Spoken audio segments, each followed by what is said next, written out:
Sit back and relax while you listen to the Train Kickers podcast. I'm Dave, and with a few guests today, we plan to go over the world of Marvel Crisis Protocol.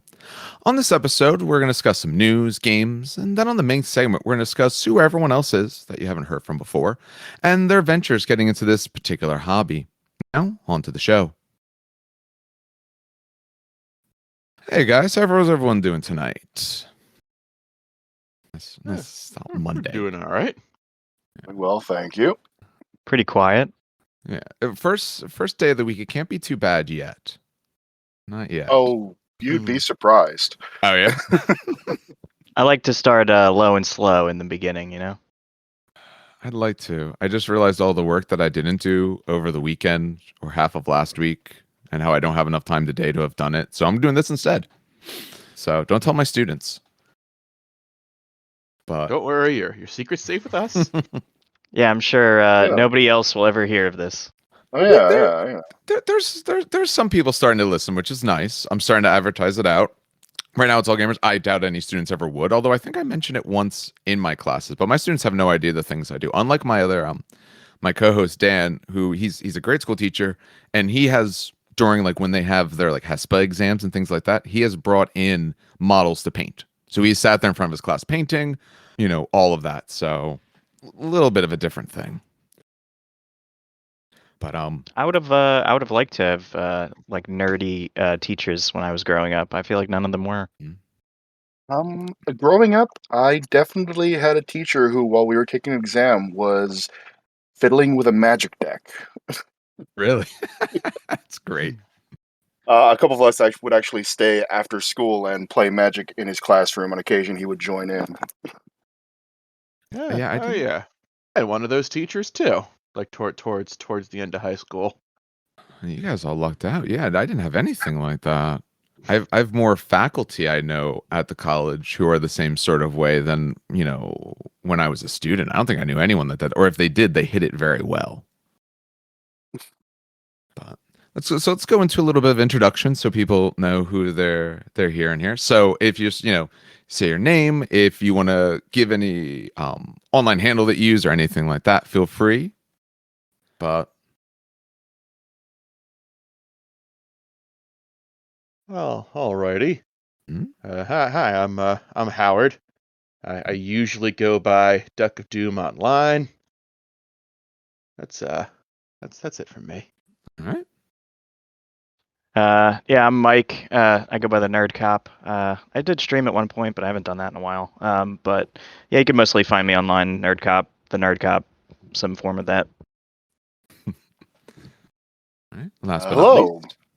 Thank you. Mhm. My name is Ray. On the RSG Discord, I'm known as the Enrabler, or by managerial demand, the Enrabler. And pretty much everywhere else, including Twitch and other social medias, I would be known as Hero Katra. All right. Very cool. All right. So why don't we'll start with we'll get into shortly a little bit of discussing some more details of everyone all, but why don't we start with maybe just a little bit of hobby. So has anyone actually, I know I haven't really done much between this and the last recording I did. So has anyone actually been more productive than me? Someone has to have been. Oh, I mean, I've totally been working on things. I don't know if you saw, I posted in the RSG Discord about my Hydra conversions for Captain America. I made a little green stuff Hydra symbol, which was Very nice. ridiculously difficult. At least for me, I'm not very proficient with all the non-painting things that go into hobbying. What you're talking about, all of us seem to think that looked phenomenal. It did. I think it came out Thank really you. nice. Is it the tentacles that are the problem? Just the like getting the small little nice movement to them, or? Yeah, so what I did was I spent the night just rolling very, very small bits of green stuff and then letting it cure overnight. And then I came back to it and I tried to like form it. And I'm not really using any professional tools really. I just use the back end of a paintbrush and a knife to kind of mold it into place, and it came out all right. I was pretty happy with it. Nice. some tools, some getting some of the because a lot of the tools are usually like pretty simple and they're actually usually pretty cheap. The set I have, but they definitely help out. I in the past when I've tried it without it, it can get rough, especially if you're trying to do some weird, interesting shapes. Yeah, I tried putting some green stuff over Spider-Man's webbing on his outfit to also make it more sleek. Since I'm doing the Superior Octopus version, I also attached some tentacles from a extra Doc Ock that I bought. And I was also working on the pirate Deadpool, which I posted I think last night. Yeah, I do remember seeing that. Yeah, you gave us a sort of sneak peek, I believe is how you put it. Yar. Yep, I have something even greater cooking for his taco truck that he comes with. Ooh, can't wait to see that. Yeah. Now, do you post that online anywhere other than the Discord? Like, do you have like an Instagram where you post your pictures or anything like that? No, I don't feel Right. that confident yet. All right. All right. So, anyone else been up to anything in the hobby? I think Ray, you were saying how now you own it all. You unlocked that achievement. It hurts to admit, mostly my bank account. But yeah, as I mentioned before the show, as of today going into tomorrow, will have in my possession every model from Marvel Crisis Protocol, aside from terrain, which I'm not I big don't on the blame you on space that. terrain Yeah. specifically. But yeah, they're all assembled. 90% of them are primed, and I am 100% ready for this Friday, getting my hands sunk into the new releases.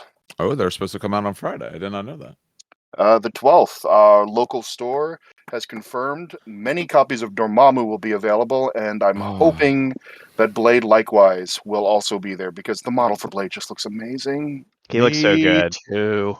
Oh, I'm looking forward to trying to paint up Moon Knight in that very classic white to off-white color because I don't know. I don't like painting yellow. I love painting white. Actually, I really enjoy that. So I'm looking forward to that one of keeping almost a pure white model.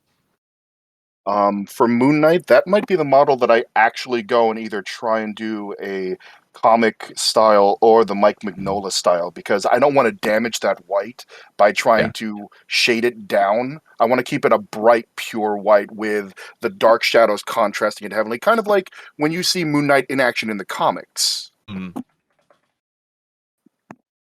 I did comic style on most of my miniatures. I try to do it somewhere between not much to light because I'm still not at the point where I can really ink it as much as I would want. But for my for some of the ones on white where you do large splotches essentially of black, it does like it pulls off the look, but it kind of hurts to do it at first because it really changes the look and it kind of makes you feel like, wait, did I just ruin like a really nice paint scheme? But Yeah. I mean, I've just been cheating lately and just using mostly contrast. So nothing wrong with that. I mean, I mean, A lot hey, of these models. they're bright and colorful, so it works. oh yeah. And a lot of these models have great little folds or musculature or all sorts of things that the contrast just it's perfect for. It really is. I did find that on Taskmaster's shield, I did this thing where I used contrast paint and then I watered down a metallic paint like ridiculously thin and then just brushed it over and it just gave that kind of like glimmer that it has, and it came out kind of nice.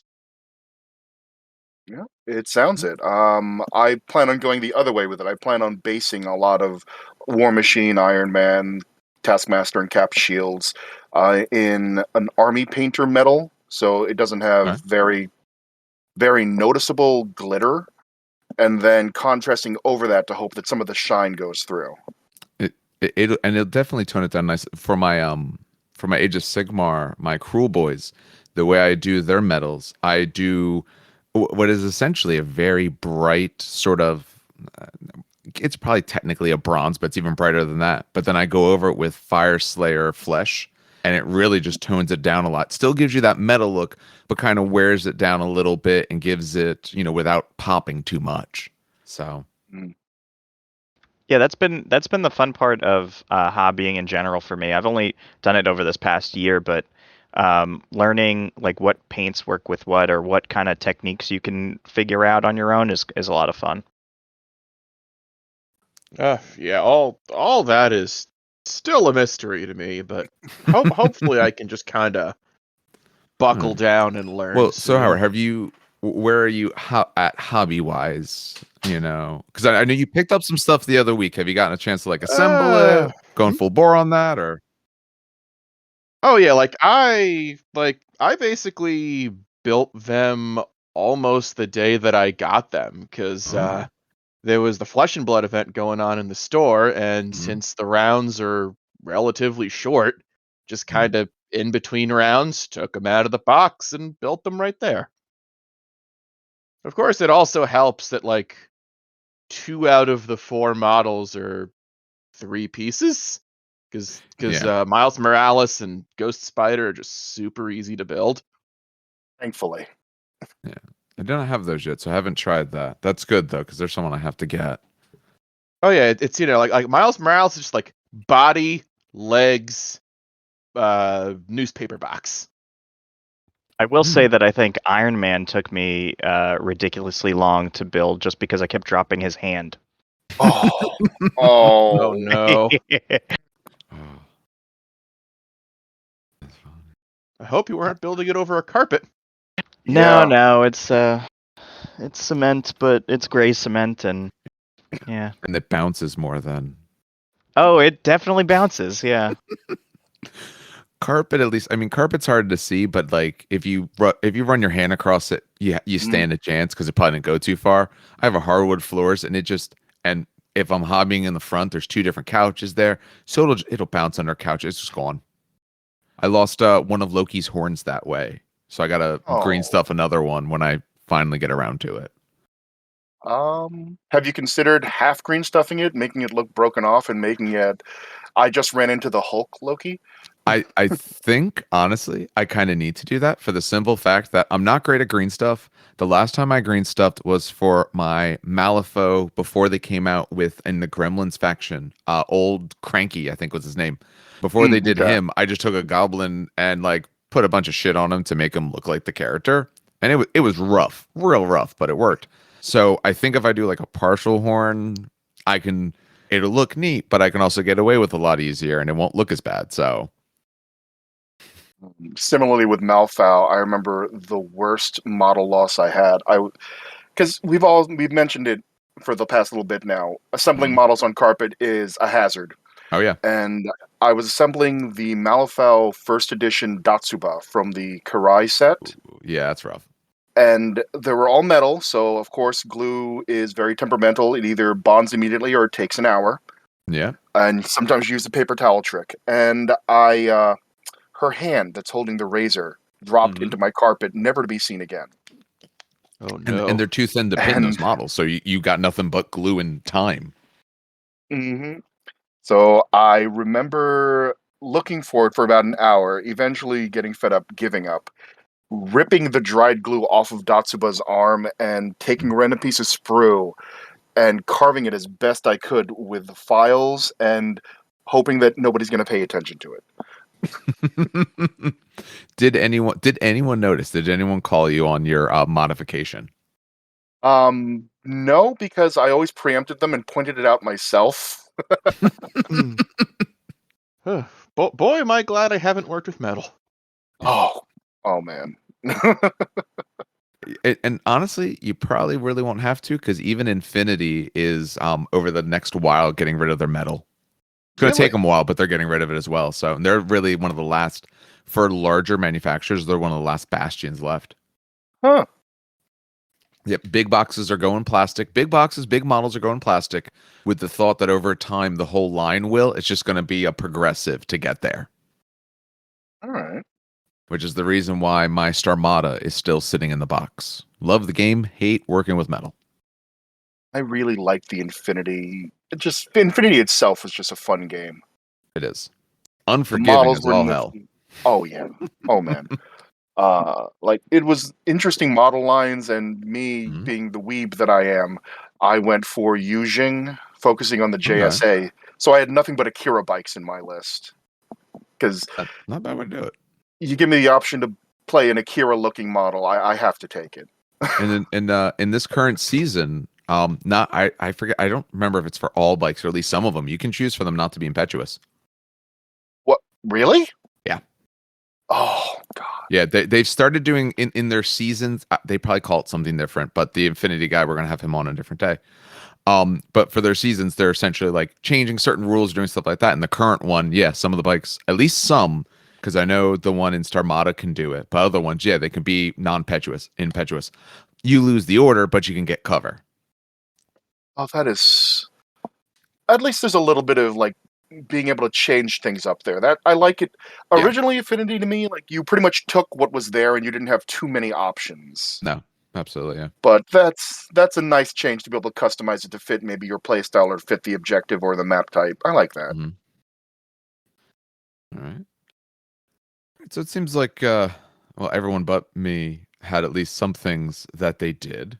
Has anyone actually? So I think I mentioned it last week, but I'll mention it again this week. My wife she had the Women's Expo. So my wife's has a baking business, so she had the Women's Expo in Edison. Mhm. So we're working all week on that, working all weekend on that. So that's why I didn't do anything. That's why I didn't get out to the stores. I had all grand ambitions, and none of those occurred. So did anyone actually get to play any games? Anyone actually do anything fun like that, or just assemble some stuff? Well, I don't know if you would call it a game, but I played a game. I played a game on Sunday after the Flesh and Blood event, All right. where me and my buddy were playing a game. I decided to try out Defenders with All the right. Ghost Rider that I just picked up, He's fun. and then he was playing Guardians of the Galaxy. Old rules And or revised? revised rules, since I was using the Ooh, revised good. rules for Ghost Rider. Okay, no, good. And one of the missions was searching for the senator. Okay. And on my first move, I had Luke Cage move up to one of the senators, or move up to one of the potential spots where the senator could be, flip Mhm. the senator right off the get-go, and then that just tells my opponent, oh, hey, this guy's got a huge bullseye on him. Just point Mhm. everything at this guy. And then, like, by turn 2, Luke Cage is dead, and Ghost Rider is, like, on his last legs. Yeah. And I'm like, welp, I don't think I can come back from my 3 models to your 5 relatively healthy models. So I think you got this one. Ooh, for anyone who is not familiar with it, so the one with the senator, it's mutant extremists target U.S. senators. The idea is you have 3 tokens down, and you interact, you flip it. If it's empty, nothing. If it has the senator, you pick him up. You can then grab him. You get to slow speed then. You get points for having him. You get 2 points around, but now you're a lot slower, so you can easily be caught. And it's easier to hit you because you get 1 less dice for defending and Ooh, yeah, dodging. you're Ooh. absolutely right. I forgot about that. Yeah, I pulled up the card, but I And missed that line. and so all of a sudden, Luke Cage, who already has a problem with energy, is Mhm. now only defending with 2 dice against a fully automatic Star-Lord. Ooh. So that was fun. So it sounds like new Guardians are actually good. Like you can play Guardians now. I like that idea. That's what it looked like.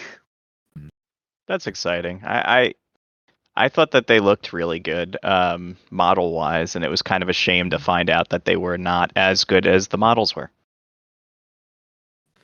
Yeah, The go ahead. the changes that I read up that they made to them really does seem like they're actually super viable now. Like the leadership ability being, it doesn't have a cost anymore. Just a little bit of pre-thought is phenomenal. Them giving a little bit of adjustment to Star-Lord to make him a stronger mid-ranger. Like it, I like them. They seem viable, and I'm going to enjoy trying to get them to the table. They took, you know, you can watch tons of people do tier lists and all this kind of stuff, but they took, probably without much argument, the worst faction, if you think of faction as a whole, and did a lot of good for them. If only just their ability, that alone caused them so much grief. Mm. Did anyone else play anything lately other than apparently how we're getting trashed? So yeah, I was able to get a game in on Friday with a friend of mine at my house. Nice. We had finished a 40k match that we were playing, and I, pointed him at Marvel Crisis Protocol. I said I have enough for us to both play, because I had the core box, I had most of it built, and I had some extras from the Spider Foe stuff. Mhm. And so he's like, sure, let's try it out. I mean, he was interested in, he plays other tabletop games, so it worked out. And so I set it up. He played Captain America, and I played Red Skull, and we did a Cabal versus Avengers. He wanted to play the first game without any tactics cards, so he could Good call. understand how the game was played. So I did. So I set it up, and he he's played objective based games before, and he focused a lot on killing my dudes. I don't know if it was just because it's like Marvel and you just want to fight against the other person because you have heroes and it's like a very hero-esque game. Hmm. But I was playing Carnage, and he quickly found out that you can stun and daze, or you could daze Carnage, but his next activation, when he has all that power on him, is going to be hell. Oh yeah. Most definitely. And I'm pretty sure I wiped out like 3 or 4 of his guys when I was able to play Carnage again. He's just such a monster, and he heals, like he gets to move and get a free attack. It feels endless. Just don't shoot him with magic.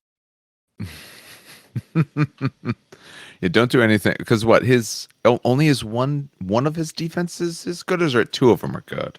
I don't remember. I believe it's just 5. He has like 5 physical and then 1 energy and magic.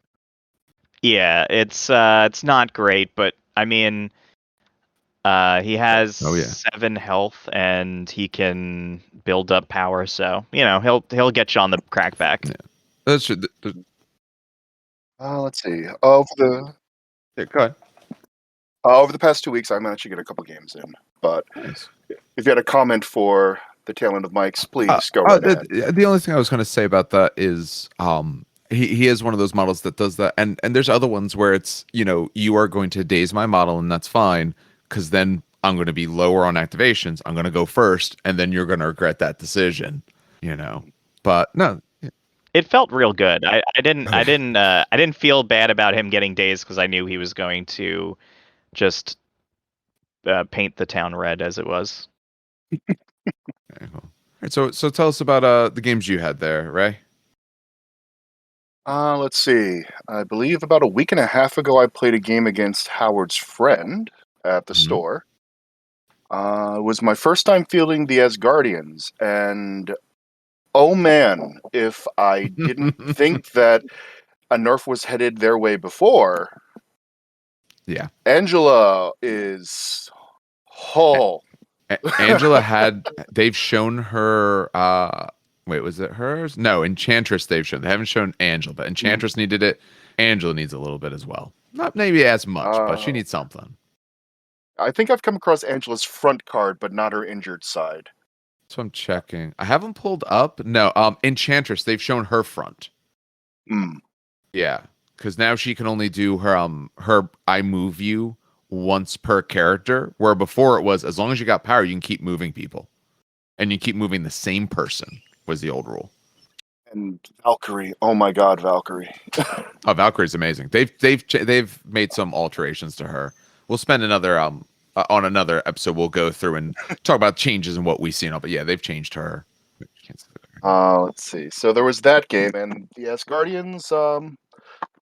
Holy, between their leadership ability being relatively abusable, the extra power, and just the sheer numbers of damage and dice and whatever else they put out, it was scary.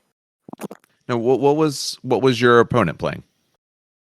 Let's see. If I recall, my opponent was playing X-Men, and Valkyrie managed to get into melee with Storm and outed her in one activation, and then the next turn outed her again, taking her off the map. Ooh. Wolverine was completely on one side of the board, so he was almost a non-issue. There was no proc off of June, or the tactics card that it was. It was. It was scary how effective the Asgardians were.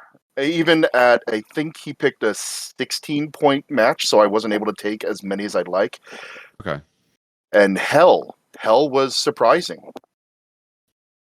She puts out a lot of damage AE, especially once she starts to get those soul tokens on her. Yeah, she can. Do you remember what crisis you guys were doing? And let's see. One of them was there was a. It's the one where there's a hostage or a civilian or something that you have to grab in the middle and then essentially poke to get them to go towards your opponent's side of the field for an extraction. Okay, yeah. I don't remember the name of it off the top of my head. The names are ridiculous. I don't know if And anyone then else remembers it. What do you remember? How many threat it was? I'm just curious, how many people were you fielding during the Asgard game? Because we had a list of about 16, I'm pretty sure we each had 4. Wolverine, Jean, Cyclops, Storm, Thor, Valkyrie, Hell, and a mostly non-active Enchantress. Yeah, just looking at them real quick, that seems like they all have pretty high threat levels. Yeah. Let's see. So there was that game, and then the other one that I played maybe 4 days ago, we tried the Hulk Ultimate Encounter, or whatever those are called. Yeah. So how did it go, and then how do you feel about Ultimate Encounters? Okay. Well, at first I was playing the side of Hulk because I was the one of the 3 of us who had a painted model. It's a good reason. At first I felt daunted. I was wondering how I was supposed to actually get any of this done. Guarding 3 points, they get to respawn and whatever else. And then over the course of the game, I quickly noticed that Hulk is a beat stick. Mhm. And eventually I was just knocking out 1 or 2 of their models a turn and throwing them or free pushing them into what I kept calling the gamma toilets. The it was close across the board. I think before it heavily started to swing and I knocked out 2 models in one full round. Mhm. We were going back and forth as to who's ahead by 1 or 2 points. Oh, that's And good then by that point I flushed 2 models and they didn't have enough activations to keep up at that point. But I was daunted at first, but it ended up, if they had different model choices, one of them was playing mostly Black Order, and the other one, I believe, was playing Spider-Man, Wolverine, Ghost Rider, and somebody else. So mostly physical threats and or close to mid-range threats. Mhm. If they had a couple of range 5ers, a couple sniper characters, or characters that either put out more conditions or board manipulation, I might have been in more trouble because it would have forced me to spend an activation to either shake or to waste 1 moving because a gamma leap might not be enough. Yeah. So I think you need to choose your models towards an ultimate encounter maybe a little bit more than the objective that you would in a normal game. That makes As sense. for my opinions on the Ultimate Encounters, go Yeah, ahead. yeah. How do you feel about? I've never tried them. Mm. They looked fine when I got into the game. Oh, I started playing a few things, and then COVID happened, and I just played online, so I never did them. But so I'm curious to see yours and anyone else's impressions of those. I think they're great, mostly because it gives you a different way to play the game and a way to play it that might involve more than just a one-on-one or our haphazard rules for a two-on-one or team games or whatever else. Hmm. And it gives a narrative, sort of, but Okay. mostly it's just it. For me, it becomes more of a beer and pretzels, less of a I need to work on this objective and be competitive. Because this one, you're playing with three friends, you're just having fun, you're messing around, and you're going, "Holy crap! There's an angry Hulk in my face," Hmm. or it's a little bit more relaxed to me. I'll agree with you that it's definitely relaxed, but Hmm. it has to be the thing that I'm interested in playing at that moment. If Mm. I come to the store Mhm. or if I am playing with friends and I'm interested in playing MCP, I'm gonna be of the mindset of I want to play a strategy based game. I want Mm. that, and it feels much less fun to me if it's going to be that. Um, Version of the game instead of a competitive version. Mhm. I'll agree. I would much rather play a standard game, but the problem with most standard games in this one right now is I think the official rules are mostly for a one-on-one. If we have an odd number there, I don't want someone just to sit out. I feel bad. Oh, Yeah. I totally get that. I think for me, I would love to see a 2v2 version of the game or like some other multiplayer version, but just the way that the mission is played, I played the Hulk one as well. I didn't love it, although we were still learning as we were going, so it was kind of like maybe we weren't playing it appropriately, but it just didn't hit as fun for me. Mm. I want to give one of those a try at some point or another.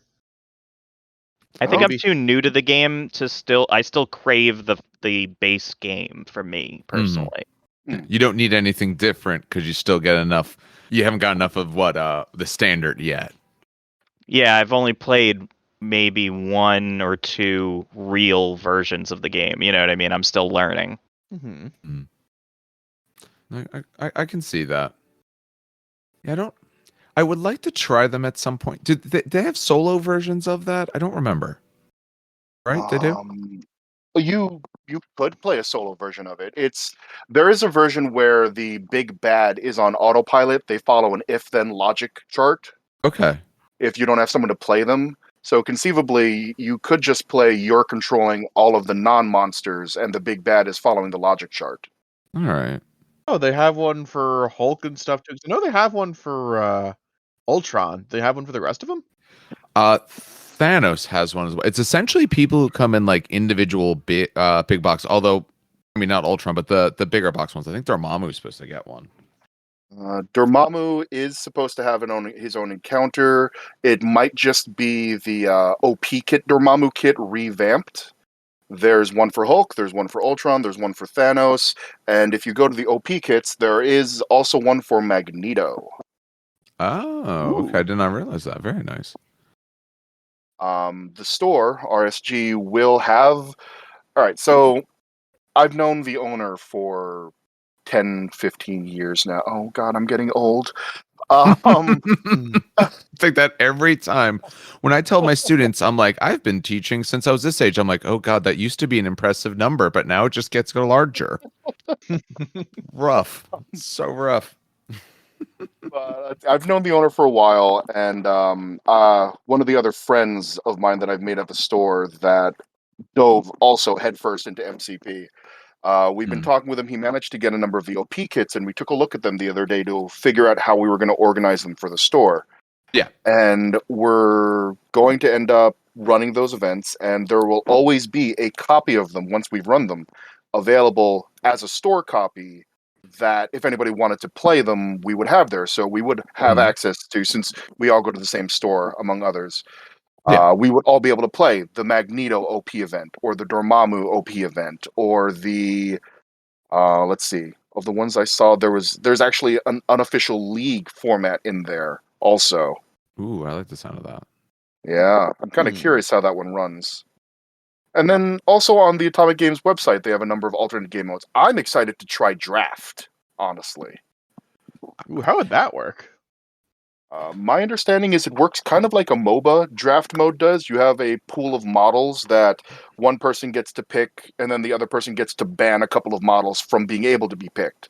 And then that person gets to pick, and then back and forth and back and forth. Hmm. That sounds like I don't have enough models to play though. If only you knew someone who goes to the store and who's played with you before who has every model assembled. I mean, however, are you going to find someone from me? As I say, you don't have to know. You don't have to have everything. You just have to have enough people around you that do.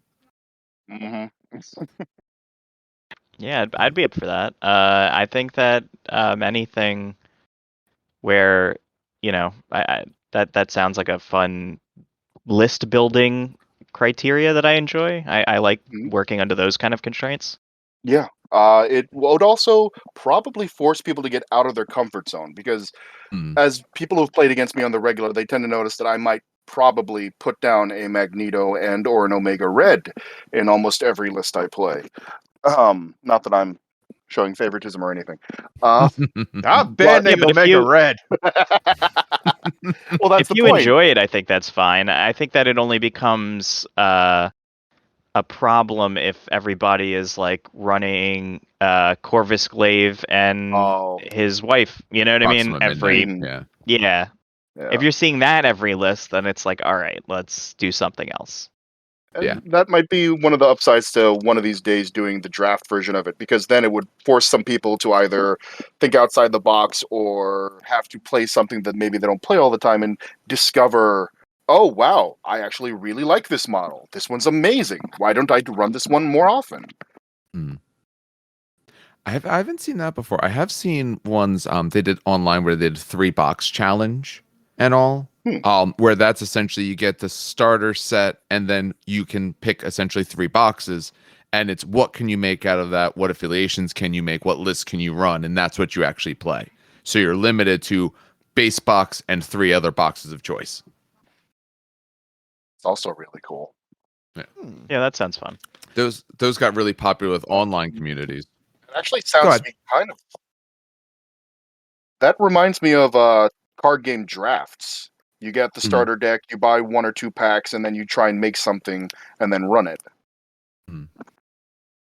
Yeah. You see a lot of it in, like I said, in the online community, that kind of stuff is huge because when it's online, you have everything available to you. You don't have to worry about is the model out? Like, oh no, everything's been spoiled. Hey, the model's legal then. It depends on the leagues and all. Some make it legal, some don't. But since you can play literally anything, you want something that helps restrict you a little bit. And those have always been I've always thought they've been interesting. Nice. Well, it looks like while I was busy, everyone else got some good things done, which is nice. But if anyone, there was also go for it. There was also at the store we've more regularly done paint gatherings where we just get together, BS, and slap some paint on models, which Thursday has been nights, nice. Right? It's not an official thing, but it has been the past 2 Thursday nights. Okay. It's I'll try to make my way out to one of those. If you're ever concerned that you don't have enough paints, I tend to bring all the paints I have, which the handle off of my carrying case for it has broken twice now because it is quite a bit of paint. So you're covered. Oh yeah, I don't do anything in moderation. It doesn't sound like it. Yeah. No. That's great. And then if someone's listening is interested in this, is it just the Discord where this is decided? Is there anything posted anywhere else? Or I'll make sure I put in the show notes the Discord link and all for anyone who's interested, who's local to the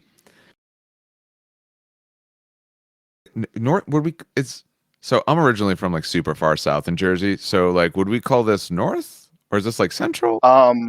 It's more central. I'm closer to north. Okay. So if anyone's somewhat local to Red Seal Gaming or anything like that, I'll make sure I post the Discord in there. So if people have interest in any of this, join in and follow along. I'm sure Dan, the owner, would greatly appreciate the free publicity. I mean, what? Yeah, absolutely. Hmm. Yeah. I mean, like I said, currently I play at essentially 2 stores, so I have no problem plugging both of them all the time. You know, the As hobbies for don't exist without it. pretty much, like, I do love how a lot of game companies are starting to realize that you kind of want or need to support your local game stores at least a little bit. Because I mean, that's where we go to play them. Yeah, for the longest time, I remember a lot of game companies were a lot of quote unquote model companies There you go. because they insisted they were not game companies.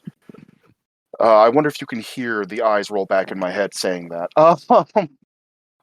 They wouldn't really support their local game stores. No. So you would go in, you'd buy your models, you might buy a couple paints, but if you wanted somebody to help teach you how to paint or walk you through the game or just play and hang out, it wasn't as easy. It was frowned upon almost. Some of those To some stores are still extent. that way. Yeah. I don't. To me, it is a social hobby. Unless all you do is enjoying the painting. If that's what you do, feel free. You're one of the people who bought the $500 smog model or something like that. Have at it. But for everyone else, it's a social hobby. You need people to play against. You need friends. You want people to talk to. I mean, think about it right now. There's so many podcasts, YouTube channels, all that kind of stuff because people enjoy the games. They want to talk. They want to experience it as much as they can. If you're not going to be welcoming, your community is going to die out, and that's what you see with historicals. You know. Those people ain't getting any younger, and they're not helping get anyone else in either. Yeah. I'm not gonna lie. Our store might not have really dove into Marvel if it weren't a store that allowed people to hang out, play, and chill.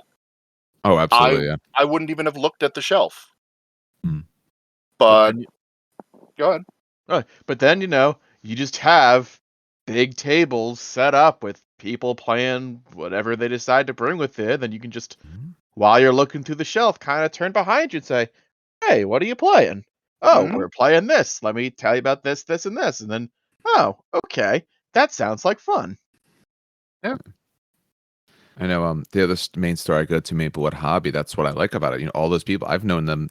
Every person in there now who's a regular, I've known for 15 years or more. There'll be nights when we're actually doing stuff, playing games, stuff like that. The other days, I literally just go to sit. I have no intention of playing. I don't even bother bringing anything because I enjoy hanging out with these people. And it helps get other people interested in getting other people in when they see a friendly atmosphere and, that there's people around that, they'll play the stuff that you have. And especially there, we'll play some real weird stuff. Right now they're doing it. They just started their Necromunda campaign. We got heavy gear happening, all kinds of stuff. I think you got someone's attention when you said Necromunda. Yeah. They play it on Sundays. They just started. It's a Necrovember, I believe, is the way they called it, because that's the last month. I think was I don't remember what last month was. That might have been like Dracula's America or something like that. But they themed Sunday games to be a different things. Like heavy gear was the big thing we were doing. So people still play it, but right now they're doing Necromunda. Oh yeah, because like a buddy of mine was interested in Necromunda, got a bunch of models, but then couldn't find anyone to play with. I mean, like I did, but it was just kind of us. If either of you guys or anyone else, if you look up on Facebook, Maplewood Hobby, stuff like that, like I said, I know they're playing on Sundays. They might do other days as well. I'm just personally not sure. But if you post in there like, hey, we're doing some Necromunda. I heard you guys are doing something. Like, what's going on? Like, there's people around to play. Absolutely. All right. So why don't we move into news and things like that? Although there's not too much, at least that I saw. The only thing recent, like I said, maybe we'll save model updates for another one, unless someone has a particular update they want to discuss. But the only other thing I saw lately is they put an article out today related to just the art in particular related to Blade and Moon Knight and sort of where that came from, their thought and their ideas behind the way that got put together. I haven't read through all of it, but it is as I always tell my students, I'm a painter, not someone who draws. So I am always interested to see how people's thought process comes about with that. I don't know if any of you guys are more artistically inclined. Oh, I think it's fascinating that some of this stuff comes from somebody's mind. You know what I mean? Yeah. Yeah, I don't. I think it's a simple like you mentioned how you do, your green stuff work and things like that, and like even that, like I'm very classical with my stuff. Like, oh, this is the main scheme. This is like the one I will see. I guess that's what I will do. I struggle with that other stuff. Oh, don't get me wrong. It's not going to look anything but janky, but But you it's try just it. I try it because I'm not good at painting, and it takes away from the fact that it's going to be painted poorly. It's like, here, look at all the flashy bits, and don't look too hard at, the fact that it doesn't have eyes or Oh, well, great. Now I'm isn't looking at the shaded. eyes. Yeah. Eyes are deceptively easy. And the biggest thing is being able to control a brush well enough, but eyes are not too bad. It's just if once you do the eyes, because I always do eyes first, you got to be real careful with the paint afterwards because it's easy to get something into the eyes and then you're essentially just doing the eyes all over again. Yeah. I feel like every time I try to do an eye, a very localized earthquake starts happening in my basement, and my hands just start shaking uncontrollably. Do you wait till the end to do the eyes? When do you actually do the eyes? Well, now I don't want to touch them, but I was doing them probably towards the end. Yeah. What the way I felt, and I learned this from Epic Duck and a few other painters. So I usually do the eyes early.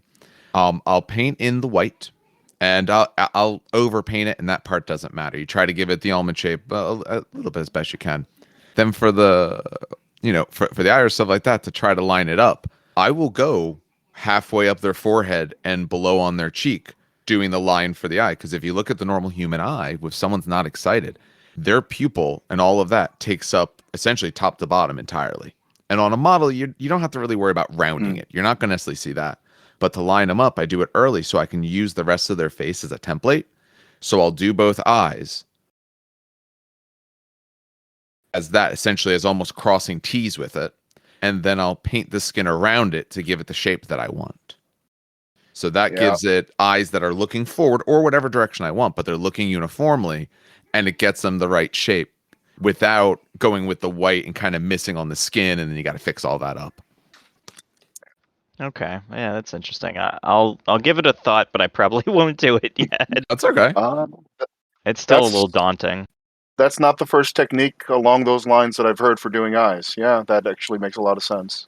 Yeah, because I find, when I do like weird fantasy models and it's like my orcs, they all have red eyes, so it's like pure red. That's easy to do afterwards. But the biggest problem people have with eyes in white is the skin is not white. So when they do white on the eyes, they either miss and it kind of causes issues on the skin, or when they try to do the eye, since you have so little room to work, because most eyes on these models, I mean, we're talking what 32 millimeter non-heroic scale. You're essentially putting like a dot, and it's real easy for those dots not to line up, and then suddenly your guy looks a little cross-eyed and all. Yeah. So I've started. Yeah. The way I was taught, I learned from, I forgot his last name. We always called him Painter Mhm. John. He's a crystal brush and golden demon guy. For the eyes, you would do the eyes first, and then you would, and so this way, there's minimal having to go back and risk hitting something you've already painted. But the technique you mentioned that I'm referring to, that is not the first time I've heard, and it makes a lot of sense, is starting overdone with the eye and then using other paints to cover it up. It makes it a lot more consistent than what I did with my Hulk. My Hulk looks like he's seen some scary stuff up close. Man, see some shit. I mean, the Hulk's a scary guy. I definitely whited his eyes, painted his face, did the shading and highlighting, and then went back with a 0.3 black ink pen. Yeah. And dotted one eye, and then prayed to whatever deities or whatever else was out there that I could dot the other eye, not miss, and not having him looking to his left and right simultaneously. It's like a But- chameleon. Smash, but who? Yeah, he definitely looks like he saw something up close.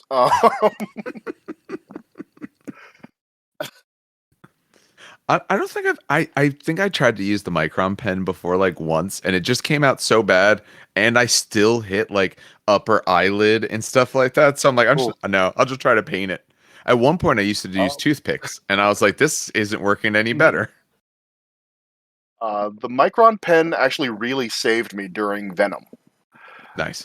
Because it's his face, I was having a hard time getting the area around his eyes and around his jaw and around his giant white spider, which I didn't realize goes under his arms to the back.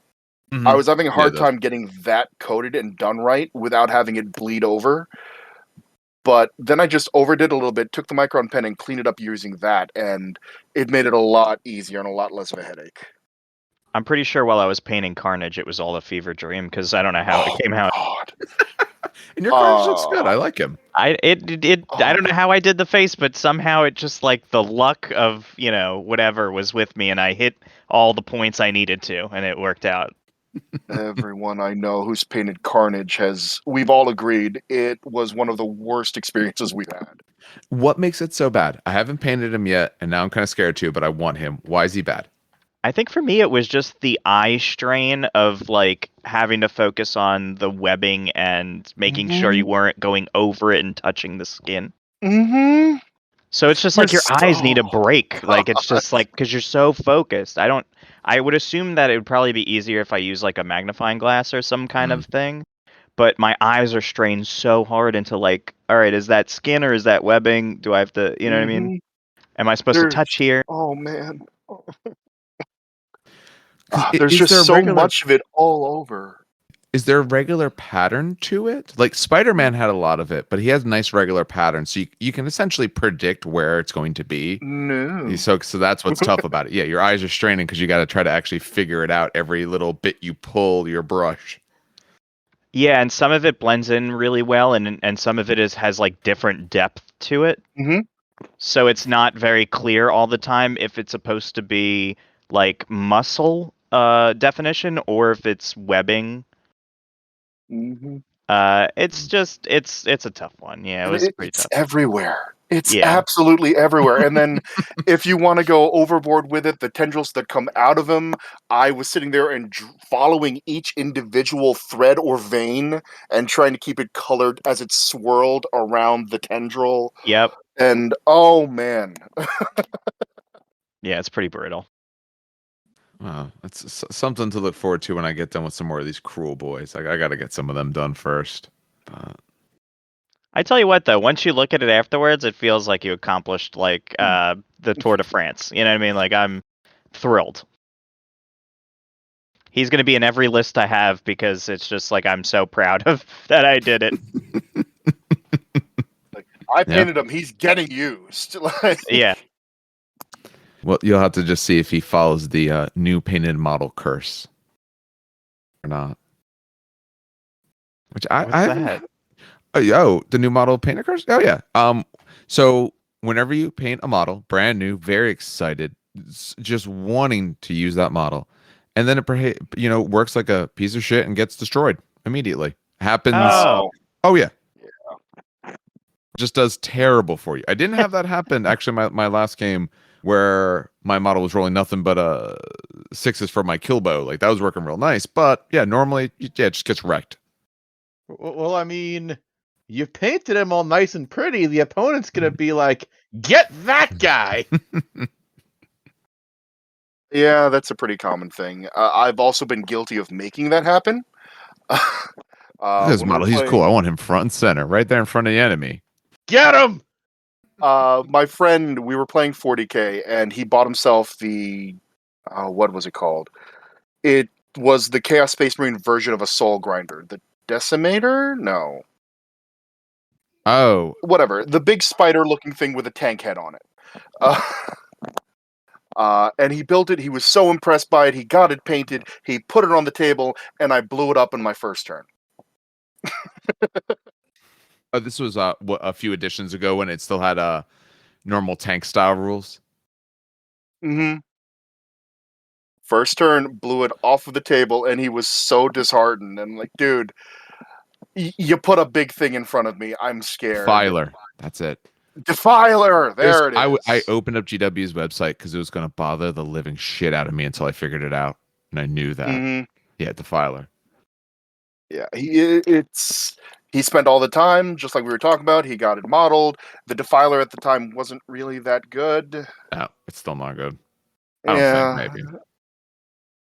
Yeah. But I kind of made that happen to him, and I felt a little bad. But on the other side of things, I'm a jerk.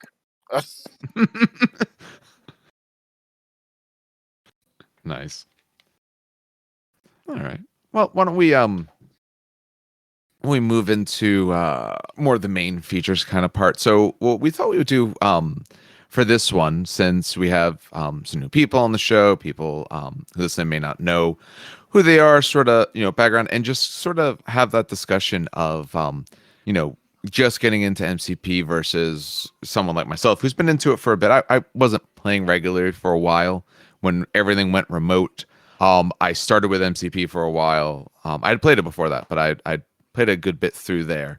But then later, as we got further into quarantine, I started doing a lot more Song of Ice and Fire and playing in worlds of that and all that kind of stuff. So this is more of my getting back into the game as well. So I figured we would go over that. Now, anyone listening probably is aware of the game, but I'll give the quick elevator pitch just in case. So Marvel Crisis Protocol, it's done by Atomic Mass Games, which is owned by Asmodee. They also now have the Star Wars license for miniatures games, X-Wing Armada and Legion. And it is, I don't know, in my mind, that the game that you would play when you were a kid. You have your different toys out and you're telling someone why, your Spider-Man is doing this, that, the other thing to, their model and so on. But now it actually has rules and nice looking models and you can have other people to play with and doesn't look as weird anymore. It is primarily an objective based game over 6 rounds. And you're looking at skirmish levels. So you're looking at 4 to maybe 6 models. You could go a little bit outside of that, but that's probably the standard. So very small model count. So why don't we first do a little bit more of an introduction to each of you guys? So maybe we'll start with Howard. What is your wargaming or hobby history? Are you new to just gaming in general? I know you're new to Marvel Crisis Protocol, but are you new to games in general or? I've played the games for a while. Like, Hmm. I started with 40K. It's like when I really started to get into it, or at least Okay. like the ones like you build models and whatnot. Played 40K. I've played Age of Sigmar. Probably had more fun with Age of Sigmar than 40K. Agreed. Tried Malifaux for a little while, and like that was just really cool. Just having a system that, unlike every other system, doesn't use dice, uses cards. Like, I thought that was super cool. It is. And It really is. then yeah, and then with Marvel Crisis Protocol, I stand corrected. I played one model game before all this, and that was Hero Clicks. Like a long time ago, I played Hero Clicks. And then when I saw people playing Marvel Crisis Protocol at Red Seal Games, like all of these memories came back of like, wow, I remember all those years ago just going over to the place. I'd ride my bike over to this local place, go every Friday night and play Hero Clicks. And then this was just like that, but now a minis game. I never did HeroClix. Did anyone else play that? I never did. A little bit. A little bit. I heard it was very dice swingy. Like it really would come down to roll these 2 dice, and if you don't roll well enough, you're going to lose the game. But that might have just been someone salty who told me. I mean, that did happen, but like, I don't know. I just had fun putting together teams of characters. Like, here's my martial artists team, or here's my Avengers, and then Howard the Duck was in the game, so that was just a huge plus for me. And I'm waiting for him in Marvel Crisis Protocol. I do want Howard the where, Duck. Like where is that box that is Howard the Duck and Man-Thing just in the same box? They won't do it, but I would love to see Howard the Duck as being like the only one cost character, and he's just a pile of garbage. But he's a great looking model. That's what I want. Doesn't matter. Play him in every list. Don't care. Like you're doing a 17-point game. Okay, we're gonna do 16 points, and I'm bringing Howard with me. Like they wouldn't, because it would just be activation advantage. Like he probably would turn out to be like a really OP piece because he gets you a model activation for 1 point. But that's what I would love to see. He's like 2 health. He's just awful in every way. Oh, exactly. Don't matter. That's my Still thought. play Like him. I don't want him to be a legitimate character because that's too weird. So that's me though. I thought it was went off weird. track a little bit there. I thought it was weird when he showed up at the post-credit scenes in that one. I was like, wait, Howard? Really? Yeah. Forgot about that. So how long have you been playing then? Because you mentioned Age of Sigmar, not Warhammer Fantasy Battle. So that means because actually I got me and my friend the one that you played Marvel vs. Protocol against Ray. We split the Goblins versus Dwarves starter kit for Warhammer Fantasy Battles. Okay. And like we never got around to actually playing it. So like he has all these dwarves sitting in a box somewhere. I have all these goblins sitting in a box somewhere. And then when Age of Sigmar came rolling around and I saw, oh hey, the goblins got rules for that. Well, time to go into my garage, dig out all these goblins and put them on circular bases because here we go. Age of Sigmar is a lot of fun. That's a good game.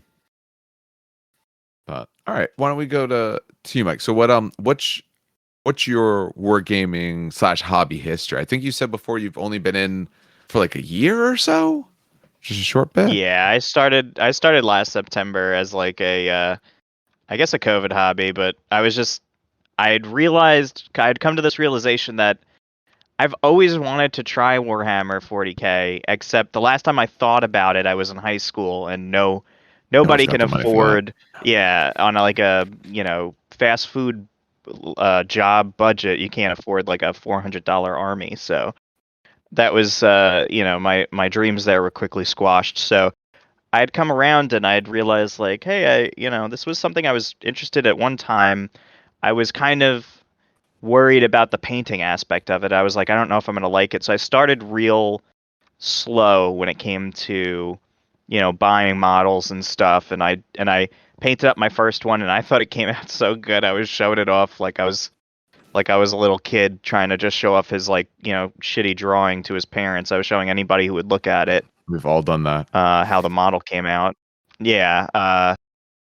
So I was showing everybody and then I was like, oh, I like this. So then I just started buying more and more and more, and I have a whole crapload of 40K stuff that I still need to paint, and Marvel Crisis Protocol has put a stopper on that for now. Yeah. So those are the 2 games that you play now is 40K and Marvel? Yeah, I really haven't tried anything else. I got a lot of my friends into 40K. So I have a good stable of friends to play with and different armies to fight against. And then I got interested, playing at the store, and that's where I met you and played more Chris Park on the rest of history, right? That's what happened. Nice. Welcome to a hobby that's going to take most of your disposable income. If not, oh, it's fine. Yeah, I don't mind. I used to put all my money into video games, and now that I have a 2-year-old, I'm not playing anything, so yeah, it's perfectly fine. All right, so Ray, I think you have a longer history, much like myself. From just conversations, it sounds like you have also played just about everything. as I have done. Much to, again, my bank account's chagrin. Aside from AD&D 2.0, I guess that's when my addiction started. Calculating Thaco as a little kid. I remember playing Magic when it first came out, and then the first time that I got a taste of the mini war games was 4th or 5th edition in Warhammer 40K, where a gentleman that I'm still friends with today, he's actually a mod on the RSG Discord, got me suckered in by offering me a White Scars army. And we started playing that way. I found that White Scars weren't really my cup of tea, and immediately started buying one of the worst armies in existence, Demons. Yeah. Just because I like. They were bad then, yeah. They were bad back Yeah. then. But I just liked the way the models. I enjoyed painting them. Just that's really where it came in. And then I quickly got into Army ADD. I started picking up orcs and then discovered that I love kit bashing, converting, and sculpting weird things for my models. Mm. But since then, I've also played Infinity, as we've mentioned, Privateer Press games. I was a press ganger for Privateer Press at the Really? game room in Woodbridge. I was also a henchman for Malfu, however we're pronouncing it this time. At the same store, the game room in Woodbridge, I was their henchman. I remember Warhammer Fantasy Battle. I loved my dwarves. I loved my dark elves, and I got really annoyed when we shifted to Age of Sigmar, and suddenly I had to pay a small fortune for round bases and completely change the game. Yeah. But hey, in the beginning, you could have a cool beard, and that would give you rerolls. I think was the original rule. Oh, there were all sorts of fun little rules like that. I remember the beard one. What were some of the other really funky ones? One of them, I can't remember which character, but one of them was if you knelt during the game, you lost. Yeah, What? see, no, yeah.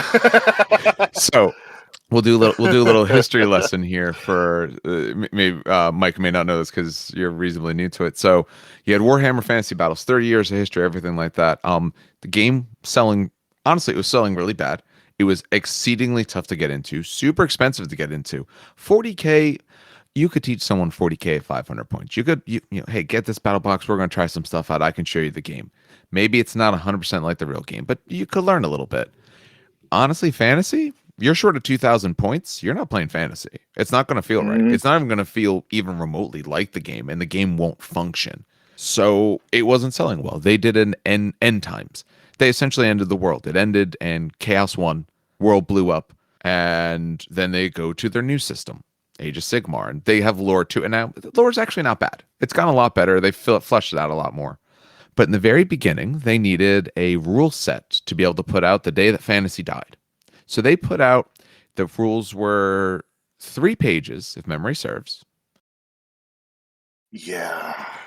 And if you hadn't played a war game before, it probably wasn't too bad because like you could take it at face value. But I remember the night they released it, me and a friend sat down, we took some armies from the store, I read the rules, and we started playing, and we had to stop every 5 minutes and say, wait, what are you doing? Wait, am I allowed to do that? Like shooting in combat. That was never a thing in Warhammer Fantasy. In the beginning in Age of Sigmar, you could shoot while in combat, and you could shoot while in combat to other units somewhere else. And we just had to keep stopping. But they put out rules, and essentially they put out some rules for models, and they kind of did some as a joke. So dwarves had a rule that if the player playing had a beard, you got some amount of rerolls. For I want to say it was Tomb Kings. I could no. It was who are the French knights? Bretonia. No. Bretonia. Yeah, I think it was Bretonia. They had a rule that if you knelt down during the game, you lost the game immediately. And just other weird random hey, stuff. sorry, I gotta tie my shoes real quick. Oh, you lost. Oh yeah. And that is what caused a lot of people to hate it. I mean, some people didn't like it because you kind of destroyed the world they had spent 30 years learning, but then you kind of replaced it with jokes that or rules that kind of felt like jokes. You can look it up Yeah, on. I could see if you were serious about it, you would be pretty upset with that. Yeah. Have you ever seen the video of the guy who burns like 5,000 points of dark elves? No, I can't say. Wow. I haven't seen it, You but I've haven't? heard Oh, of it. I'll put that in the. I'll see if I can find that shortly. I'll put that in the Discord when I can. It's Yeah. it's Why pretty do you funny. want to hurt us like this? I don't know why he did that. When Uh, when they did the switch, I remember everybody on the internet started saying that they were considering this to be a non-competitive game now. It was supposed Yep. to be a quote-unquote beer and pretzels game. So these rules they came out were supposed to be fun, lighthearted, get new people into it, get them hooked, and really just did nothing but anger anybody who was trying to play it remotely competitive because rules were glossed over, like he mentioned the whole shooting and combat thing, and there were no point limits. You could literally bring every model you wanted to the table. And it was supposed to be a quote unquote fair match. Ah. See, I'm all for having fun and just doing crazy stuff, but that seemed a little much. I mean, Yeah. it's legitimately thousands of dollars that he burned. Did I find it?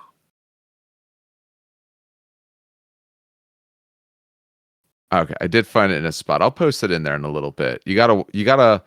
One of the forms I have, it's actually a bit of a long one, but you just gotta watch like cut to like 8 minutes in. That's where he starts burning all of his shit. Which puts that in. But always fun. Yeah, no, it was a some people were very unhappy, but that's all right.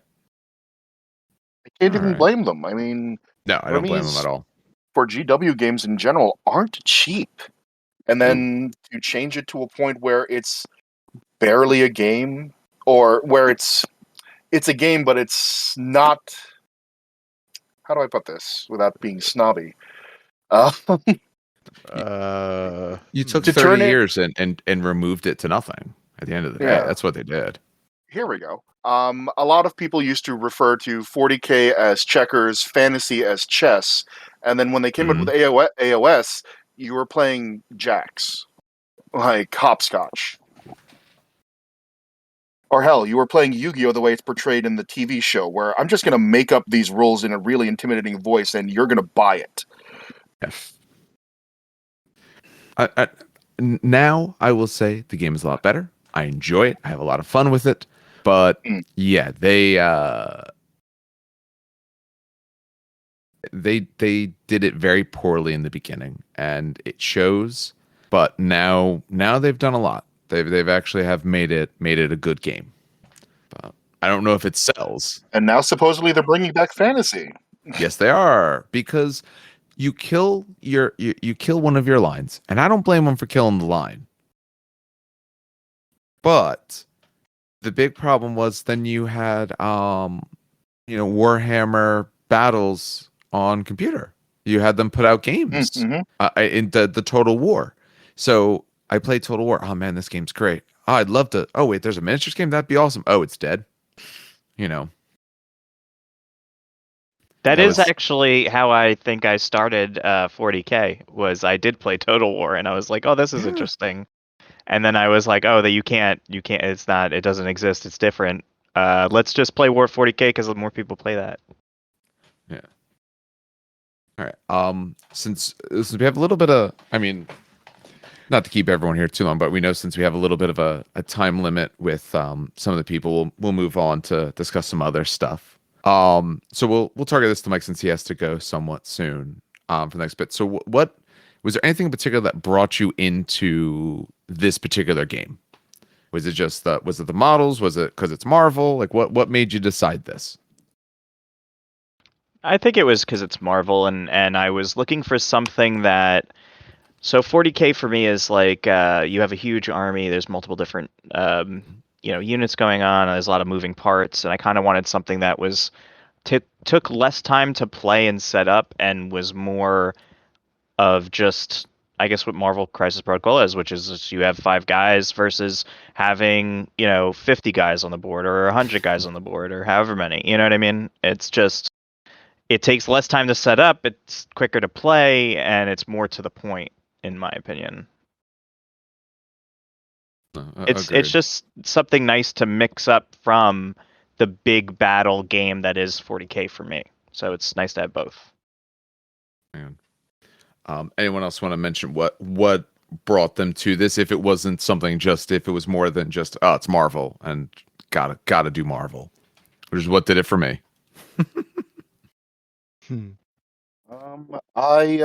FaZe and Way, 2 more people from RSG. They got into it, and I sat in and played a demo 3-player kit bashed whatever game with them, and then walked up to the register and spent $400 on the starter set and about 9 boxes. But what it really worked for Mad me lad. was, like I said, I have no chill. So what did it for me was, one, the models. The models are actually pretty well done. They're a long, long cry from what HeroClix models look like. Yep. No talking down about HeroClix, but these The models models look like are. shit. Oh, Yeah. I get it. I get it. I'll talk down. Those Um, models look like ass. Really do. And the gameplay and the game flow, the gameplay loop, whatever you'd like to call it, reminded me very much of things that I've loved from other games, like Malfow or any of the Privateer Press games, Warmahorde specifically. And Mhm. I found out later it made perfect sense why. Apparently, some of the developers or creators of the game were from Privateer Press. Yeah, we'll shake on all them. Yeah. But I've always loved that kind of gameplay. Alternating activations gives you more of a feeling of being able to react to your opponent. It gives it more of a dynamic feel rather than 40K where I do all of this stuff. Now I'm going to sit here for half an hour looking at my phone while you do the same to me. Or things like that. And the objective focus was also another thing. It forces you to be dynamic, adapt on the fly, play on your feet, all of those other cliched terms for the same thing we're talking about. Mm-hmm. And I just like that kind of flow better. I honestly do. And as I've learned more of the rules, the ability to mix and match, there's no true factions, so to say. Like, yeah, Very true. you have your affiliations, but I can have my affiliation. I can play Avengers with Captain America, Iron Man, and Vision, and then for some bizarre reason have them work with Proxima and Corvus, and they all still get the faction bonus. That just opens up a whole new level to me in that it's not constrained by faction. I think that was a good call on their part, because if you constrain it, one, it causes very narrow list building, but two, it just becomes less interesting. People want to play with whatever heroes they want to. If I want to run Avengers, but I really like this model, I want to play with that model no matter what I'm running, no matter what I'm doing. So I think for me, it also drove my creativity because it opened up for me to make the evil versions of so many of these characters because I could play them with my Cabal. and if you read enough comics, you will find the time that whoever it is teamed up with whoever it is, or Yeah, a it's what great, if or something. actually. Yeah, Yeah. it's so awesome because I'm learning more about like some of the lore that I've glossed over the years, and like I'm learning about all these new characters that I never heard of, and then putting it into actual use by painting my models a certain way or modifying my models a certain way. Um, it's something to look forward to.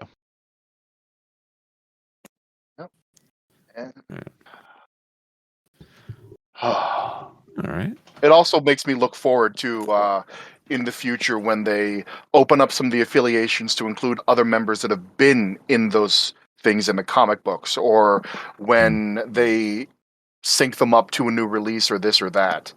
I'm looking forward to the quote-unquote As Guardians of the Galaxy when Thor gets the Guardians tag or things like that.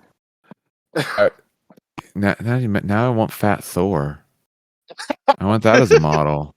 I want Lebowski. You can do it. I'll do it for you. Green stuff it. Let's do it. Wait, you can have the dude. We'll get you to green stuff, a big old jacket and a fat belly on him. Just slam Mjolnir on the table. Write it down.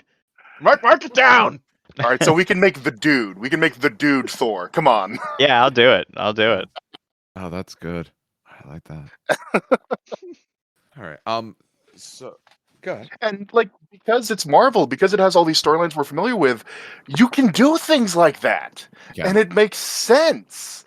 And it's thematic, and it's funny, and it's still completely within the realm of the game.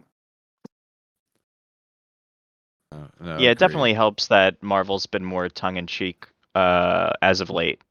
So you can do silly things like my Deadpool and shit like that, and it's fine, you know. Like heck, I don't know much about green stuff, but like I kind of want to take my Kingpin model and just turn him into the Spider-Verse Kingpin, where he's just like this huge ball of guy. He's just all shoulders. Just nothing but shoulders. This, you bring that to the table, and I will bring Spider-Pig, Noir Spider-Man, and anime mecha Spider-Man to the table, and we can go at it. Please do. That's probably one we won't get. Is the Spider-Pig? So I think that property is probably a little too far gone, but the rest of it. Come on, Spider-Pig, 2-point model for Web Warriors. Oh, I'm not saying they couldn't do it. I think the reason they couldn't do it is because they're not going to get the rights to produce a Porky Pig looking model. That's the problem. Yeah. They'll call it that, and it'll be, non-IP infringing Porky Pig. Right. Well, I was thinking the other day that you could really put whatever model you want, and then just put Mystique's head, and it works. Ooh. I like that. That's some fun thinking there. There we go. That's the idea for when they put Morph into the X-Men. That's his model.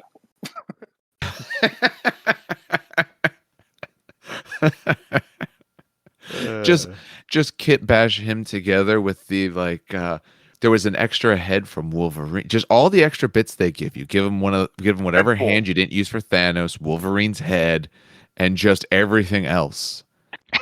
Just Deadpool had a make bunch him of as best extra you parts. can. Exactly, yeah. He'll be like a Mr. Potato Head. Look, just go nuts with it. It'll be awful, and I'll love it in every way. All right, I know at least Mike probably has to step out at this point because you get up super early, and I don't envy that at all. That is awful. Yeah, it's it's how you make money. Yeah, can't do this without making money. I understand that. Like I said, yeah, if you gotta head out, we'll probably try to wrap up shortly with everyone else, unless people got a whole lot of other stuff they want to talk about. We hit most of our big points. I think the only other one I wanted to ask to whoever can stick around for another moment or so is, so the game's been out for about a little bit over 2 years now at this point. You have how do you feel getting into it now versus maybe that consideration of when it started? So now you're coming in, like how many models? So Ray, you have all the models. How many models is it currently? Have a count? Let's see. The last 80? time we did a model count, I think I was at 48. And that was before I added another one. Are we counting Ant-Man and Wasp as 4 models or 2? I count them as 2. Okay. In which case, I think I'm at 70-ish. I'll do a count while you keep talking. I mean, Okay. Yeah. So questions to any of you guys that want to answer. So I started the game when the box came out. I got one of the boxes like day of, played a little bit. Very little choice in the beginning, so on. How does it feel now starting a game when there is this amount of stuff out? Does it feel like, oh, the world's your oyster? Does it feel overwhelming with the amount of models and how many different rules there could be? I So mean, sorry. no, if you don't mind, I'll just go real quick. Mhm. I think that it's great starting now because the game has seen its stride, how they want to do the rules and such. So like to come in right now as they're doing like rules refresh is actually really good because it's not anything that I have anything to long term base on. I don't have any, you know, strong dispositions of any of these things that are changed or nerfed or buffed or whatever. It's just this is what it is, and I can just kind of come in and have that feeling of like this is just how it is. It's fine. I don't. It doesn't affect me positively or negatively. Mhm. Um, I will say that it's nice having such a breadth of choice. So like, I assume when the game first came out, you'd have the core set, a couple extra sets, and like everybody was kind of playing the same thing. But Yeah. now like I can do my Cabal thing, and somebody else can do Asgard, and somebody else could do Avengers, and if you're not looking to play at the highest competitive level, which people are theory crafting with the whole full line of sets, all the tactics cards and all that stuff. If you're not too worried about that, then it's actually just nice to be able to choose what you like and then to kind of dive deep into that. Original launch was essentially, well, what I would call the launch window was the base box, Hulk, and MODOK. Those were your choices for a bit. It took a little bit before some more stuff started coming down the pipe. Yep. But Go ahead. oh, but yeah, like it's great that there's so much choices now because like maybe if I saw this game when it first started and I saw that like, oh hey, here's some of the Avengers and the Hulk, I'd be like, all right, that's cool, but I'm not really a huge fan. Whereas now, I have the Criminal Syndicate. I've got like Kingpin, Mhm. I've got Bullseye, Mysterio's hanging out, and just being able to jump in with someone who I would like more. True. It might have been easier to get in because you have something to attach yourself to. Like I like blank model, not like, oh, here's 10 in the core set. Man, I better love them because that's what I got. Hmm. Did you get a count? 70 something sounds about right, but I want to say it was like 80. Okay, so 90 bases, 86 models. Oh my god. And by So, bases, I mean like that's counting the two from Magneto and Mini Ant and Wasp is in the 90s. So 86 individual heroes, villains, names. there's some people who have not enjoyed this lull in models we've gotten for a while. Honestly, I've kind of liked it because I need to catch up on stuff and play some of it. That's the other thing. If you come out with like 4 to 6 models a month, if I'm not playing with 4 to 6 models new a month, then it don't matter. You come out with all those things. I don't know, but Mm-hmm. Like, Yeah. let me play with what I got. yeah, that might be the multiple gamer in me, though. I kind of can't just play one game. If I played one game, yeah, that'd be fine. But since I play multiple, if you come out with too much stuff, I'm just not going to get to it. Yeah. Yeah. I mean, that's the other bit about lull in models, productions, whatever else. Like some people might not like it, but it gives you time to have your models grow into you and vice versa. Mm. Having said that, I have they revealed anyone else for what's Dormammu's faction? He is his faction. He okay. The Dark Dimension, his leadership ability is everybody on your team is now Dark Dimension faction, and you must use this leadership ability. Got it. Okay. I knew it was if he's in your army, you have to use it. I didn't realize it was if he's in your army, you count as the faction as well, and now you're using it. Oh, that makes him even better. Mm-hmm. Uh You can literally take any ragtag team you want and throw him in, and suddenly you have a cohesive faction. Yeah, the squad is so affiliated with Dark Dimension and must use a leadership ability. so what you're telling me is I have Dormammu and then just flood the board with 2-point models. Got it. You might for him being 8 cost, yeah, it's probably about all you're going to be able to do. Even there, flooding the board. Typical points, let's call it 17. That's pretty typical in there. You're looking at 9 points. Yeah. Let's see. He's not letting you flood anything. Plus, if you start getting too much power, if you're a 2-point model, taking that 1 damage is going to kill you real Yeah. fast. But that's the risk you got to be willing to take. All right, Yeah. Raccoon, get in there. Let's see. Dormammu at 8. Yeah. Angela and Valkyrie at 4 each. That puts you at 14. Valkyrie's 3. Did they up her when they revised her? Oh, I'm not sure. If she's 3, then that puts us at 8, 9, 10, 11, 15. Yeah, Valkyrie's still 3. And then So you're you at 15, so it's another 3-pointer, or if you're playing a few more points, maybe 2 more models. yeah.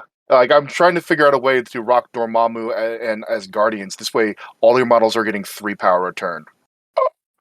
That sounds Oh. disgusting.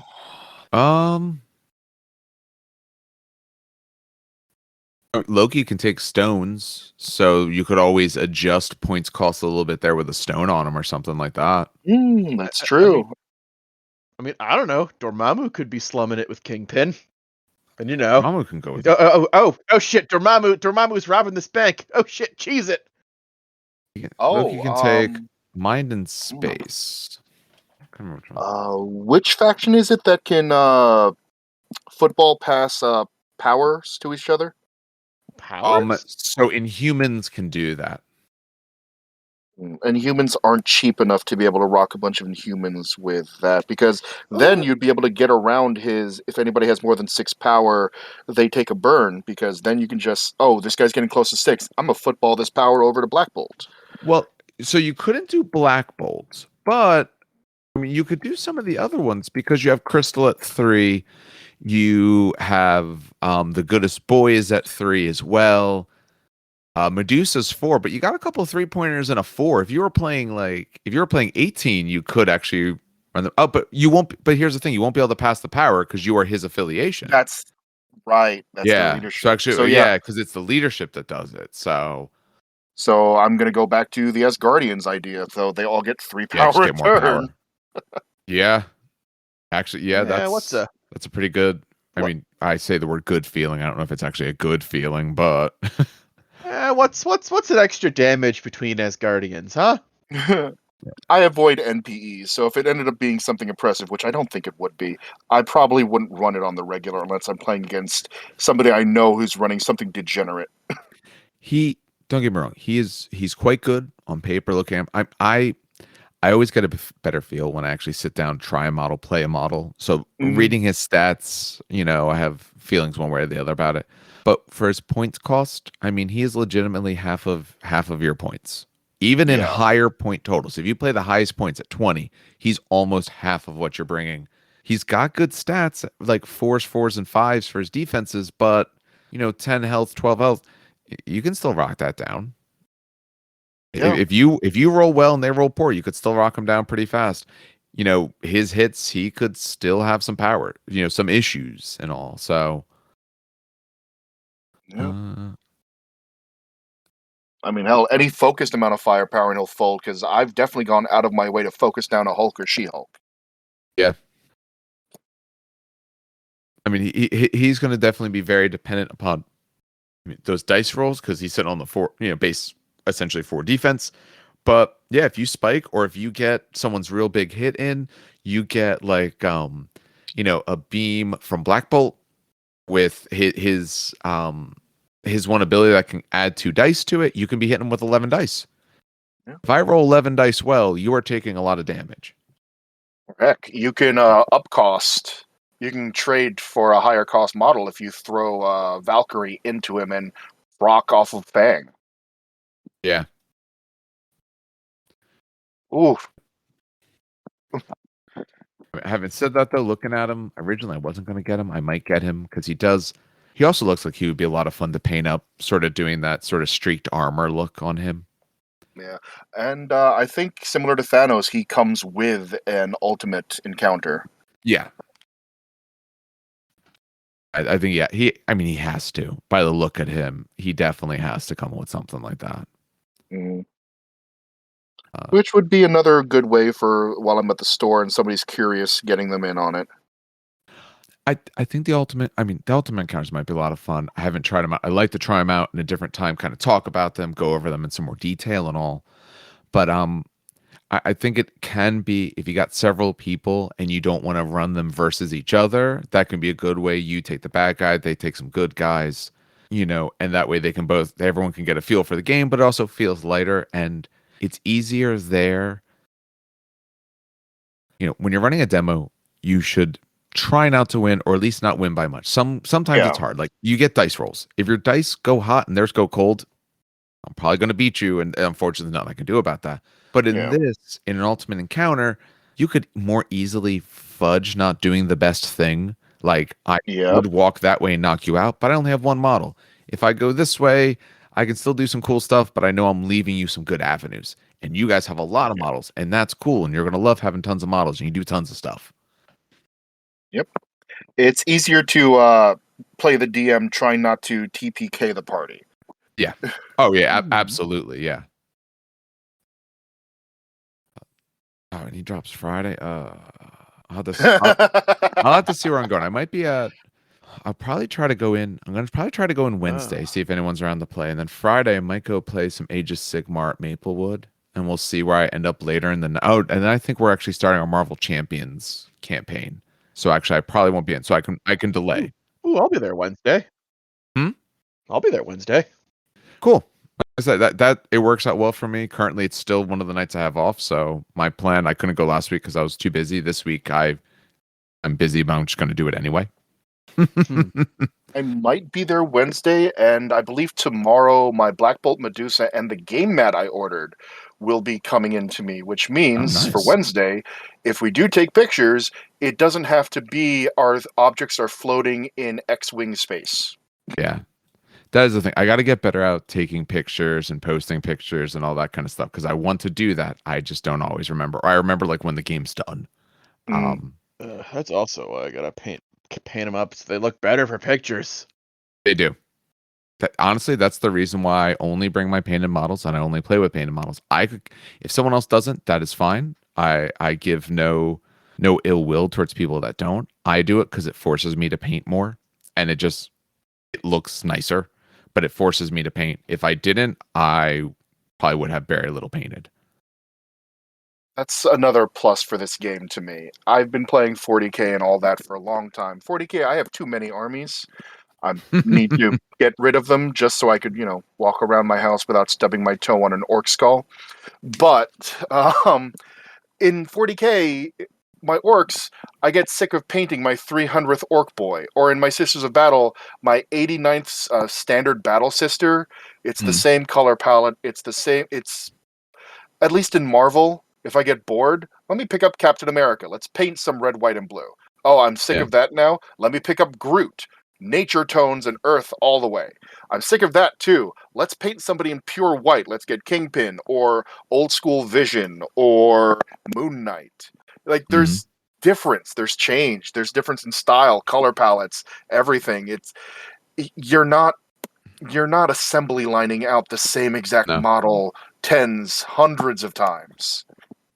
I do. I think that's what I like about it so much in terms of the painting is. So I've been painting out my Age of Sigmar. I just painted recently, I don't know, maybe within the last month or so, 20 Hobgrots. And they weren't that bad. I used contrast paints and stuff like that. It worked out pretty well, but it is painting 20 models. And I'm painting 20 of very similar models over and over again. Where now I go to Marvel Crisis Protocol, I'm mostly done with Beast. He's an individual. I get to do very different schemes, very different styles, very different techniques. And when I'm done with him, I put him off to the side and I go grab something else and paint an entirely different looking thing. I went through my paint collection the other day just because it's been forever since I put paint on a model. And I realized I still have 7 pots of snot green for orc skin. Like, oh god, I'm so sick of this color. I think somewhere around here, so I record from my computer. I have my giant ultra wide screen and I have a bunch of paints in front of me because I paint from back here if I'm not in the front with the wife. And somewhere here, if I looked enough, I have one of the original orc flesh tone washes that they have. I have like a half a bottle of it. Someone gave it to me years ago when they went out of print, like I don't know, however long ago that was. And it actually is still good. A bunch of my old paints are all crap now, but that actually held up. This was surprising to pretty much no one when I found out, but the most of my paints that dried out happen to have been Citadel or GW. Of course there Most are. of my paints that are still perfectly fine are Privateer Press. And just like everybody else, you were completely not shocked that it was my GW paints that crapped out No, on me. because paint pots is the worst idea ever. Oh, all of my Army Painter and my Vallejo and my Reaper that were in squeeze bottles, perfectly fine. Oh yeah. Honestly, I think GW does very good tones. I do like all of that, but I've started switching over to the Scale 75 line because one, I do like their paints a little bit more. Base level coats aren't quite as good if you do it on a white, but I mostly work on grays, so it works fine. The paints hold up just fine. I've had no problems with anything drying out, and they blend very easily. So I don't need to have a base and a layer and this, that, and the other thing. But I still do GW washes and some Army Painter washes. Yeah. I'm curious to try out their contrast line. What's it called? Army Painter's doing their own contrast paint line. Oh, really? Yeah. They speed paint is what they call it. Okay. Yeah, I'd be curious to try it out too, because honestly, contrast paints, if you're assembly lining a ton of models, makes it a lot easier and you'd barely tell because there's literally 100 other models done the exact same way next to it. Yeah. They show some of it. Yeah, they talked about it the other day. A lot of people who have like more of blogs or shows related to painting got copies of them in, and they're actually I'm thumbing through it now off of Spiky Bits, and they show it with some MCP models and all, and they have a good look to them. They really do. I don't know when they're out. Are they out now? I'm checking around. Take a look. Yeah, I'm trying to see now. I don't remember if they are or not. But they only revealed it shortly ago that they were doing it. So I'm not sure when. It might be out now or hopefully soon. But I'm interested to try out a few of theirs and see. Because the GW ones I like. But they might have some tones that GW is lacking. Which would be nice. Let me see. As far as I can tell, the official estimated release date is February 2022. Okay, so it comes out February. Okay, good. That gives me time then.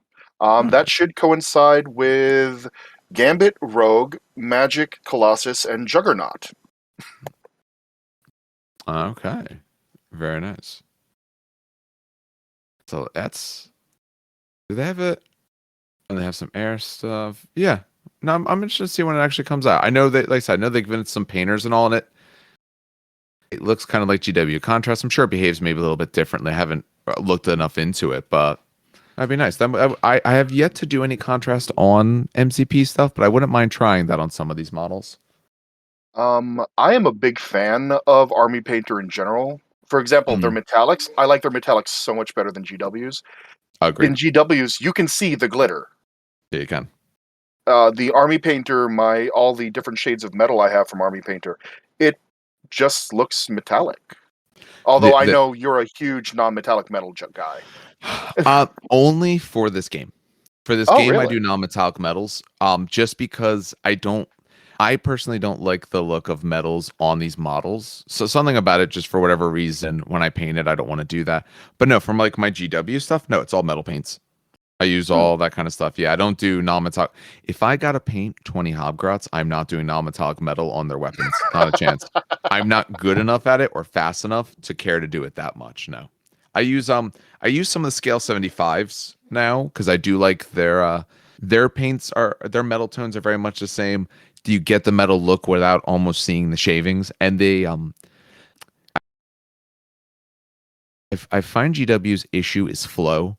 Like a lot of their metals don't have a very good flow to them. They're very sticky.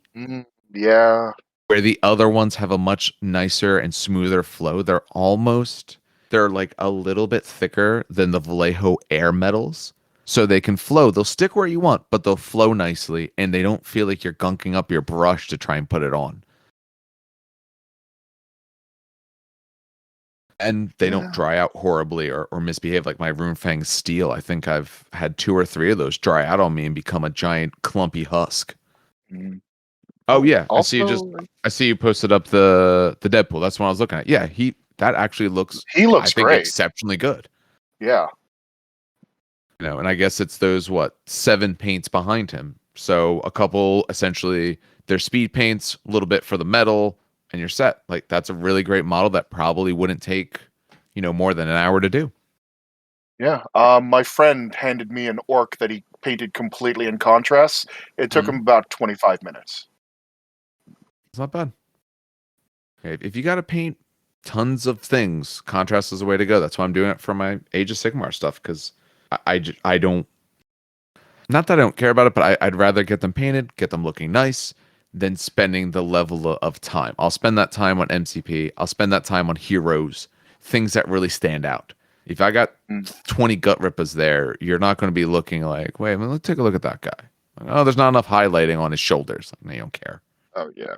That's something I discovered when I was playing orcs. One model might look wonky, but next to his other 29 in his unit and the other 100 on the table, you wouldn't even notice. No. Absolutely. All right, maybe we'll start winding down. Let's end with one last question for the night. What model do you want to see come out the most? And they don't even have to have announced it. If you could decide what model comes out next, what model are you picking? Yep, I already got mine, but I will gladly defer. Howard, if you want to go first. I mean, I mentioned it earlier. I mentioned it Yeah. earlier, but I'll say it again. Waiting for my Howard the Duck and Man thing box.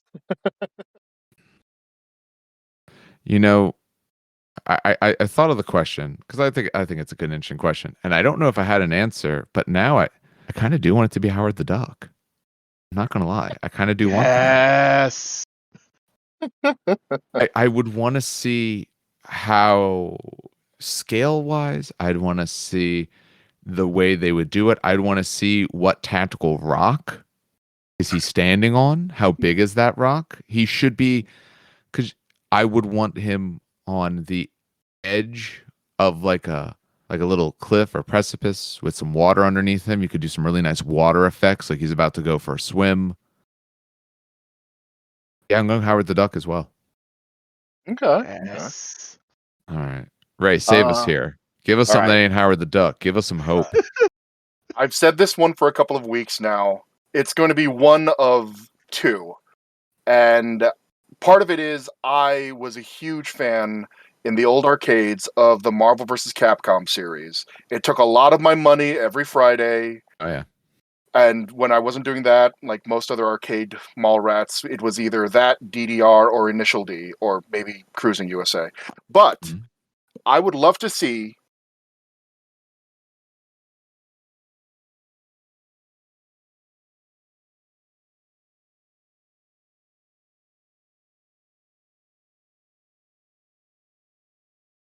to a lesser extent, as a giant model.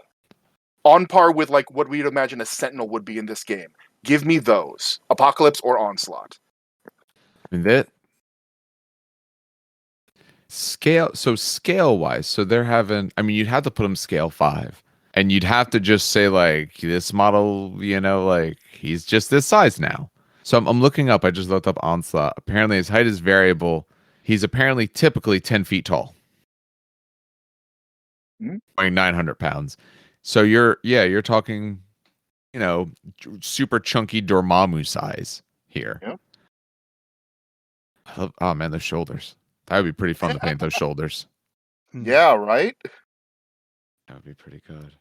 And then for Apocalypse, you could have him as another size changer because he was. That's a But great way to put two models in that box. and if you add Apocalypse, that means you get Horseman version of various superheroes. Like you could get Archangel or the Horseman Wolverine or a Psylocke or things like that. I have no doubt in my mind that they will get to Apocalypse. He might be a while off, but I have no doubt they'll get to him. And I think that is a really good idea that they go with multiple sizes. Give a normal size, give a big size. That way you don't have to do and then you don't give them the crazy base because Thanos had a ridiculous throne base that you're never going to use. Give me two different size models. Give me the normal size and give me the giant size. Mhm. Yeah. All right. I think we'll end up calling it there for the night. So I want to start by thanking everyone for listening. If you have questions or any thoughts like that, please feel free to reach out through the email trainkickersnj@gmail.com. I will post in the show notes the Discord link as well for Red Seal Gaming, where we're playing this particular game. The hope is about every other week to be able to sit down with whoever's available to discuss this game as we, get more into it, get more people in the store into it, and kind of see the community go from there. So on behalf of everyone, I want to thank everyone for listening, and we'll see you next time.